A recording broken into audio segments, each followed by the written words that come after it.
Breaking news నకిలీ మద్యం కేసులో ఎక్సైజ్ పోలీసులు దూకుడు పెంచారు. జనార్దన్ రావుపై లుకౌట్ సర్క్యులర్ జారీ చేశారు.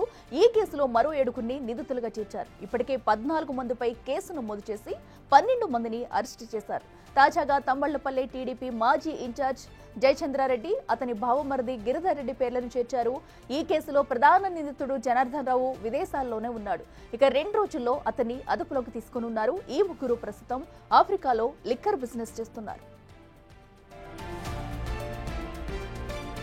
నకిలీ మద్యంపై సమీక్ష సమావేశం నిర్వహించిన సీఎం చంద్రబాబు అధికారులకు కీలక సూచనలు చేశారు.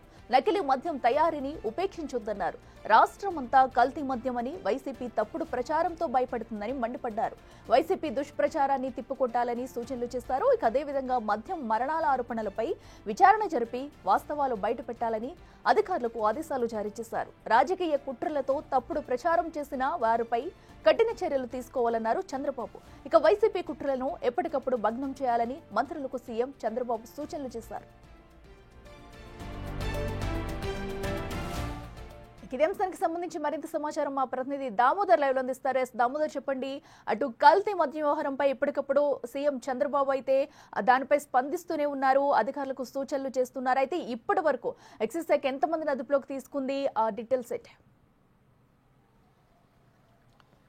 అఖిల, మలకల్ చెరువులో రాష్ట్ర వ్యాప్తంగా సంచలనం కలిగించిన నకిలీ మద్యం తయారీ యూనిట్పై దాడి చేసిన తర్వాత ఇప్పటి వరకు 12 మంది నిందితులను ఎక్సైజ్ పోలీసులు అదుపులోకి తీసుకున్నారు. ముఖ్యంగా ఏదైతే తెనాలికి చెందిన కొడాలి శ్రీనివాసరావు, అదేవిధంగా రాజు అనే ఏదైతే విజయవాడకి చెందిన రాజు అనే యువకుని కూడా నిన్న అరెస్ట్ చేసి రిమాండ్కి తరలించారు. వారికి 14 రోజులు రిమాండ్ తంబళ్లపల్లి కోర్టు విధించింది. మరోవైపు జనార్దన్ రావు ఈ రోజు రేపు కోర్టు ఎదుట హాజరయ్యే అవకాశం ఉందని కూడా చెప్తున్నారు. అయితే ఈ కేసులో కీలక పరిణామం ఏదంటే తెలుగుదేశం పార్టీ మాజీ ఇన్ఛార్జ్ ఏదైతే పార్టీ నుంచి సస్పెండ్ అయిన తంబళ్లపల్లి నాయకుడు జయచంద్రారెడ్డిని, అతని బావమరిది గిరిధర్ రెడ్డిని ఈ కేసులో నిందితులుగా చేర్చారు. మరో 7గురు అంటే వీరిద్దరితో పాటు మరో 5గురిని కూడా ఈ కేసులో నిందితులుగా చేర్చారు. ఇప్పటికి 14 మంది ఉండగా మరో 7గురిని చేస్తే మొత్తం 19 మంది ఈ కేసులో నిందితులుగా చేర్చారు. అయితే వీరిలో మరో ముఖ్య నాయకుడు కూడా టీడీపీకి చెందిన నియోజకవర్గానికి సంబంధించిన ముఖ్య నాయకుడు కూడా ఉన్నాడని చెప్తున్నారు. అతని పేరును బయట పెట్టడానికి ఎక్సైజ్ పోలీసులు అంగీకరించలేదు. మొత్తం మీద చూస్తే ఈ కేసుకు సంబంధించి కీలక పరిణామం ఏదైతే జయచంద్రారెడ్డి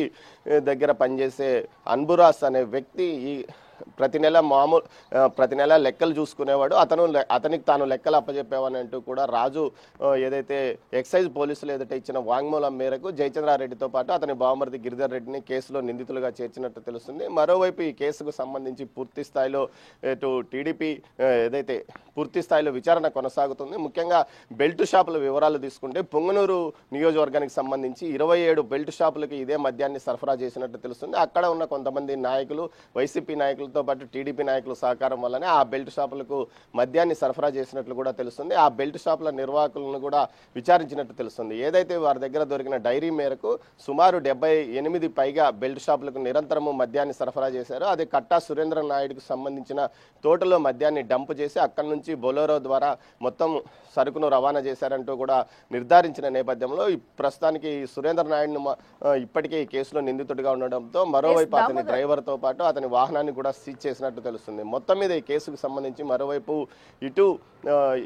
మద్యాన్ని తయారీకి సంబంధించి యూనిట్కు లీజుకు తీసుకున్న కొడాలి శ్రీనివాసరావును నిన్న పోలీసులు రిమాండ్కి తీసుకున్న ఏదైతే అరెస్ట్ చేసి రిమాండ్కి తరలించారో వారిని మరోసారి తమ కస్టడీకి ఇవ్వాలంటూ ఎక్సైజ్ పోలీసులు కోర్టులో పిటిషన్ దాఖలు చేసిన పరిస్థితి. మొత్తం నిందితులను, కీలక నిందితులతో పాటు వీరిద్దరిని కూడా తమకు కస్టడీకి ఇవ్వాలని కోరారు. అదేవిధంగా పరారీలో ఉన్న ఏదైతే రాజేష్ జయచంద్రారెడ్డి పిఏ రాజేష్తో పాటు ఇటు జనార్దన్ రావు కూడా హాజరయ్యే అవకాశం ఉన్నట్లు తెలుస్తుంది. మొత్తం మీద ఇప్పటికటు లుకౌట్ నోటీసులు కూడా జారీ చేశారు. మరి ఎప్పటిలోగా వీరిని అదుపులోకి తీసుకునే అవకాశం ఉంది? ఇంకా ఈ కేసుకు సంబంధించి ఎవరైనా నిందితులు బయటకు వచ్చే అవకాశం ఉందా?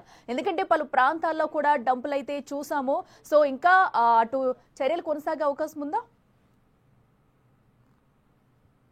ఖచ్చితంగా ఈ కేసుకు సంబంధించి ఏదైతే వైద్య పరీక్షలు కూడా కొన్ని ప్రాంతాల్లో నిర్వహించాలి. నిన్న ఏదైతే సత్యసాయి జిల్లాకు సంబంధించి ఒక వ్యక్తి కల్తీ మద్యంతో మరణించారంటూ సోషల్ మీడియాలో వార్తలు రావడంతో దీనికి సంబంధించి పూర్తి స్థాయిలో సమగ్రంగా దర్యాప్తు చేయమని సీఎం ఆదేశాలు జారీ చేసిన నేపథ్యం అందుకు సంబంధించి పూర్తి స్థాయిలో సమగ్రంగా దర్యాప్తు కొనసాగిస్తున్నట్టు తెలుస్తుంది. అయితే అతను గతంలో చాలా కాలం నుంచి మద్యం తాగుతున్నాడు. ఇప్పటి నుంచే కాదు, దీనివల్ల మరణించాడా, మరే కారణాల వల్ల మరణించాడా అన్న కోణంలో కూడా దర్యాప్తు జరుగుతుంది. దీంతో పాటు పట్టుబడిన మద్యాన్ని ల్యాబ్కు పంపినట్టు రీజనల్ ల్యాబ్కు పంపించి ఇందులో ఎలాంటి ఎసెన్స్ కలిపారు, ఎలాంటి రసాయనాలు ఉన్నాయన్న కోణంలో కూడా దర్యాప్తుకు ఆదేశించారు. ఈ నేపథ్యంలో వాటిని ఏదైతే దొరికిన లిక్కర్ను రీజనల్ ల్యాబ్కు పంపించారు. ఇటు సమగ్రంగా పూర్తిగా అటు ఈ మద్యం ఎన్ని రోజుల నుంచి తయారు చేస్తున్నారు, గతంలో కరోనా తర్వాత ప్రారంభమైందంటూ కొంత ప్రచారం జరుగుతున్న నేపథ్యంలో మొత్తం ఫోన్ కాల్ డేటా, మొత్తం 4 సంవత్సరాల ఫోన్ కాల్ డేటా అటు జనార్దన్ రావుతో పాటు జయచంద్రారెడ్డి వీరిద్దరి ఫోన్ కాల్ డేటాను కూడా పరిశీలించనున్నట్టు తెలుస్తోంది. అఖిల.